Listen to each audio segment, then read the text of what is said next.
सोचिए, अगर कोई उस शिवलिंग को चुरा ले जिसे स्वयं महादेव ने स्थापित किया हो। एक ऐसी शक्ति जो किसी भी साम्राज्य को अजेय बना सकती है। लेकिन उस चोरी के पीछे हो छल, प्रेम और विश्वासघात का एक गहरा जाल। आज मैं आपको सुनाने जा रहा हूं एक ऐसी गाथा जो इतिहास के पन्नों में छिपी है और जिसे सुनकर आपके रोंगटे खड़े हो जाएंगे। यह कहानी है त्रेता युग की, समुद्र के पार, सोने की लंका में, जहां रावण का वैभव और शक्ति अपने चरम पर थी। लेकिन उसी लंका में छिपा था एक राज, एक शिवलिंग का राज। तो चलिए उस रात की कहानी शुरू करते हैं, जब शूर्पणखा और शुक्राचार्य ने मिलकर रचा एक ऐसा षड्यंत्र जिसने न केवल लंका को हिला दिया, बल्कि मक्का मदीना के साथ एक अनसुलझा रहस्य जोड़ दिया। लंका, एक ऐसा साम्राज्य जहां रावण का हर आदेश प्रकृति की तरह अटल था। लेकिन रावण की ताकत का असली स्रोत था एक शिवलिंग। हां, वही शिवलिंग जिसे स्वयं रावण कैलाश से लाया था। यह साधारण पत्थर नहीं था, यह था महादेव की सीधी शक्ति का प्रतीक। जिसने भी इसे अपने राज्य में स्थापित कर लिया, उसका साम्राज्य कोई परास्त नहीं कर सकता था। रावण हर सुबह इस शिवलिंग की पूजा करता, मंत्रों का जाप करता और उसकी शक्ति से लंका को अजेय बनाए रखता। लेकिन दूर उत्तर दिशा में किसी और की नजर भी इस शिवलिंग पर थी। वह थी शूर्पणखा, रावण की बहन। हां, वही शूर्पणखा जिसे हम रामायण में लक्ष्मण के अपमान के लिए जानते हैं। जब शूर्पणखा के मन में जल रही थी बदले की आग, वह रावण से नाराज थी, उसकी शिव भक्ति से, उसकी नीतियों से। शूर्पणखा चाहती थी कि लंका पूरी तरह दानवों के नियंत्रण में हो और देवताओं की कोई पूजा वहां न बचे। लेकिन शूर्पणखा अकेली नहीं थी, उसके साथ था एक और चतुर दिमाग, असुरों के गुरु शुक्राचार्य, जिनकी मंत्र तंत्र की विद्या और चालाकी की कोई सीमा नहीं थी। उनके मन में भी एक इच्छा पल रही थी, शिवलिंग की शक्ति को अपने नियंत्रण में लेना। उनका मानना था, अगर यह शिवलिंग दानवों के कब्जे में आ जाए तो देवताओं का अंत निश्चित है। शुक्राचार्य और शूर्पणखा का रिश्ता केवल आकर्षण का नहीं था, यह था एक गहरी साजिश का गठजोड़। शूर्पणखा जानती थी कि रावण से सीधे टकराना असंभव है। रावण का शिवलिंग के प्रति प्रेम और शक्ति कोई चुनौती नहीं दे सकता।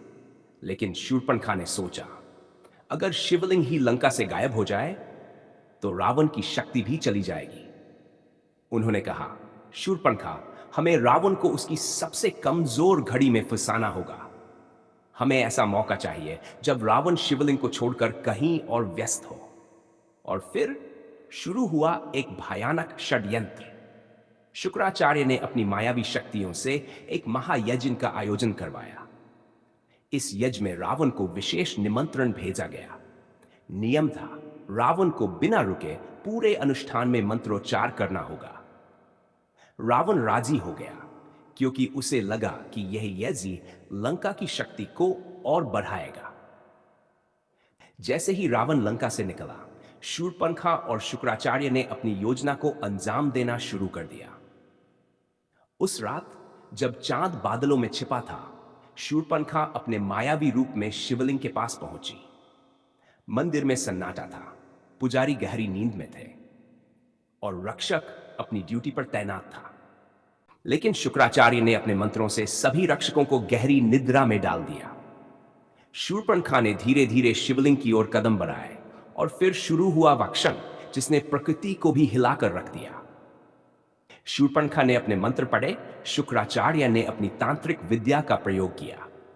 जैसे ही शिवलिंग अपनी जगह से हिला, धरती कांप उठी, आकाश में बिजली प्रचंड रूप से कड़कने लगी और पास की नदी का पानी उफान मारने लगा, मानो स्वयं महादेव इस चोरी का विरोध कर रहे हों। लेकिन शूर्पणखा और शुक्राचार्य का लालच इतना प्रबल था कि वे रुके नहीं। शूर्पणखा ने एक विशेष धातु का पात्र तैयार किया था जिसमें शिवलिंग की ऊर्जा को नियंत्रित किया जा सके। शुक्राचार्य ने मंत्रों से शिवलिंग को हल्का किया और आखिरकार वह उसे अपनी जगह से हटाने में सफल रहे। दोनों ने शिवलिंग को एक रथ में रखा और लंका की सीमा से बाहर ले गए। लेकिन जैसे ही वे समुद्र के किनारे पहुंचे, कुछ अजीब हुआ। शिवलिंग का वजन अचानक इतना बढ़ गया कि रथ कांपने लगा। उनकी सारी शक्तियां बेकार होने लगी। प्रकृति का क्रोध अब साफ दिख रहा था। लेकिन शूर्पणखा और शुक्राचार्य ने हार नहीं मानी। शूर्पणखा का मकसद सिर्फ शिवलिंग चुराना नहीं था। वह इसे ऐसी जगह ले जाना चाहती थी जहां हिंदू पूजा पद्धति का कोई प्रभाव न हो। वह चाहती थी कि शिवलिंग की शक्ति दानवों के लिए इस्तेमाल की जाए और देवताओं का प्रभाव हमेशा के लिए खत्म हो जाए। शुक्राचार्य ने सुझाव दिया कि शिवलिंग को समुद्र पार एक ऐसी जगह ले जाया जाए जो व्यापार का केंद्र हो। शूर्पणखा को यह जगह एकदम सही लगी, क्योंकि वहां शिवलिंग को छिपाना आसान था और हिंदुओं का आना जाना नामुमकिन। दोनों ने रातों रात समुद्र पार किया और शिवलिंग को मक्का में एक गहरे पत्थर के घेरे में स्थापित कर दिया। उन्होंने इसका ढांचा इस तरह बनाया कि कोई इसे शिवलिंग के रूप में न पहचान सके।